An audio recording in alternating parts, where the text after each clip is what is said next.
अस्सलाम वालेकुम, welcome back to my YouTube channel पे। क्या हाल है? फिर तुम्हें पता है स्पाइडरमैन से रिलेटेड मैंने एक वीडियो रिकॉर्ड करी जो कि तुम्हें चैनल पे देखने मिलेगी। अभी रिसेंटली अपलोड करी है कि स्पाइडरमैन के फ्यूचर से रिलेटेड कि टॉम हॉलैंड वाले स्पाइडरमैन नो वे मूवी के बाद आगे कौन से स्पाइडरमैन प्रोजेक्ट्स आ सकते हैं। स्पाइडरमैन 4 अगर आएगी तो उसके क्या पॉसिबिलिटीज़ हैं। अगर कुछ और पॉइंट्स उससे रिलेटेड समझ आए तो मैं उसका पार्ट 2 बनाऊंगा। मैंने उस वीडियो के अंदर बोला है, तो यही उसका पार्ट 2 है, जहाँ इसमें अगर कुछ क्वेश्चन के ऊपर अगर बात की जाए तो ये आता है कि स्पाइडरमैन 4 अगर आती है तो उसके कौन कौन से विलन्स हैं जो कि स्पाइडरमैन 4 का हिस्सा बन सकते हैं, जिसमें मार्वल स्टूडियोज ने क्या करा।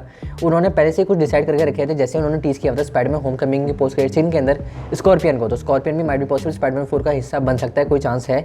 इन केस अगर कुछ हुआ तो हाँ। और दूसरी चीज़ ये, स्पाइडरमैन नो वे मूवी के पोस्ट क्रेडिट सीन के अंदर हमें एक छोटा सा हिस्सा वेनम का देखने मिल जाता है, वेनम सिम्बायोट का, जो कि 616 यूनिवर्स के अंदर आ जाता है। सोनी वाले एडी ब्रॉक वाले यूनिवर्स से हट के 616 में आ जाता है, हमारे टॉम हॉलैंड वाले पीटर पार्कर के यूनिवर्स के अंदर। तो तुम कह सकते हो एक तरीके से, अगर तुम देखो तो हमारे पास दो एक तरीके से विलन्स तो आ चुके हैं। एक स्कॉर्पियन आ चुका है, दूसरा एडी ब्रॉक वाला वेनम का सिम्बायोट आ चुका है, एक छोटा सा हिस्सा जिसको सारे सोनी वगैरह कह रहे हैं कि हाँ भी अगर तुम्हें इस्तेमाल करना है तुम इसको इस्तेमाल करो। जहाँ दूसरी चीज़ हमारे पास ये वाला जो एडी ब्रॉक है ना, ये हमारे पास टॉम हार्डी वाला एडी ब्रॉक है। हाँ, तो सोनी वालों ने क्या करा, एक छोटा सा वेनम का हिस्सा 616 यूनिवर्स के अंदर भेज दिया और हमें यही सब कुछ अगर देखने को मिल गया तो उसमें मज़ा आएगा कि हाँ भी एक हमारे पास स्पाइडरमैन है। स्पाइडरमैन अगर टॉम हॉलैंड वाला वेनम के साथ मर्ज हो जाता है तो वो कहानी हमें MCU के अंदर किस तरीके से शोकेस होते हुए देखने को मिलेगी, वो सारे पैसे उसके होंगे।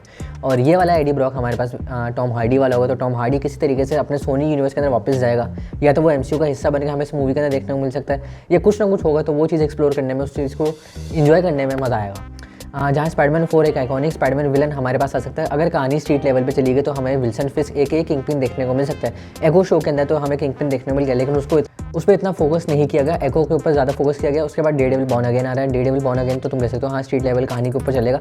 अगर वहाँ से कहानी ज़्यादा मूव ऑन करती है और स्पाइडरमैन 4 के अंदर कुछ मूव कर जाता है तो हमें देखने को मिल सकता है हमारे पास विल्सन फिस्क एक किंगपिन, जो कि स्ट्रीट लेवल क्राइम्स के अंदर हमारे पास स्पाइडरमैन से मर्ज करेगा, स्पाइडरमैन के साथ लड़ाई वगैरह होगी, वो सब कुछ हमें देखने को मिलेगा।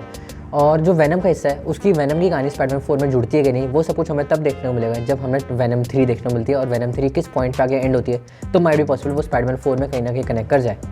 तो हाँ, माइट बी पॉसिबल किंगपिन किसी तरीके से हमारे पास MCU में जब डेब्यू करेगा तो देखा जाएगा स्पाइडरमैन 4 का वो हिस्सा बन सकता है कि नहीं। MCU में हमारे पास स्पाइडरमैन 4 के विलन्स के ऊपर तो डिस्कस कर चुके हैं। अब एक चीज़ ये कि हमारे पास MCU मार्वल सिनेमैटिक यूनिवर्स के अंदर लाइव एक्शन में माइल्स मोरेल्स अगर हमें देखने को मिलता है तो उसकी क्या पॉसिबिलिटीज़ हैं, क्योंकि माइल्स मोरेल्स हम लोगों ने स्पाइडरमैन इनटू द स्पाइडरवर्स और अक्रॉस द स्पाइडरवर्स एक एनिमेटेड मूवी के अंदर देखने को मिल गया है, लेकिन लाइव एक्शन में क्या इम्कान है, कब होगा, क्या होगा। तो तुम ये देख सकते हो हमारे पास डोनाल्ड ग्लोवर एक एक्टर जिसने डेब्यू किया है Aaron Davis Spider-Man Homecoming movie के अंदर। स्पेकुलेशंस हैं, अंदाज़ा है कि माइट बी पॉसिबल MCU का माइल्स मोरेल्स उसमें एक तरीके से इंट्रोड्यूस किया जा सके। और Civil War, Homecoming, Far From Home और नो वे होम तो हमारे पास स्पाइडर बॉय स्पाइडरमैन बन चुका है। अब वो आगे चल के अपनी कहानी को स्ट्रीट लेवल पे जब चलाएगा तो माइट बी पॉसिबल हमें माइल्स मोरेल्स देखने को मिल सकता है। और स्पाइडरमैन ट्रिलॉजी को असल में हमारे पास जो हमारा पीटर पार्कर है वो हो सकता है हमारे पास जो माइल्स मोरेल्स है उसके लिए एक मेंटोर का काम करे, उस पार्कर की कहानी के ऊपर पीटर पार्कर नक्शे कदम में चलने की कोशिश करेगा। क्योंकि एक टाइम में पीटर पार्कर ने किसको फॉलो करा, उसने टोनी स्टार्क के फुट स्टेप्स वगैरह कॉपी किया, उसको फॉलो किया, जिस वजह से उसके लिए मेंटोर टोनी स्टार्क था हमारे पीटर पार्कर के लिए। लेकिन पीटर पार्कर आगे चल के जब मेंटोर बन रहा है अपनी लेगेसी आगे फॉरवर्ड करेगा तो माइल्स मोरेल्स को आगे समझाएगा। तो माइट भी पॉसिबल चांस है कि हमें स्पाइडरमैन 4 के अंदर माइल्स भी देखने को मिल जाए। जहाँ मैं तुम्हें बताऊँ इस सब में एक चीज़ मजे की लगेगी, जब हमारे पास माइल्स मोरेल्स वो हमारे पीटर पार्कर के साथ मर्ज करेगा, उससे कोलैब वगैरह करके जब हमारा पीटर पार्कर माइल्स मोरेल्स को स्पाइडरमैन बनना सिखाएगा, उसकी जो ट्रेनिंग वगैरह होगी वो सब कुछ देखने में काफ़ी ज़्यादा मज़ा आएगा।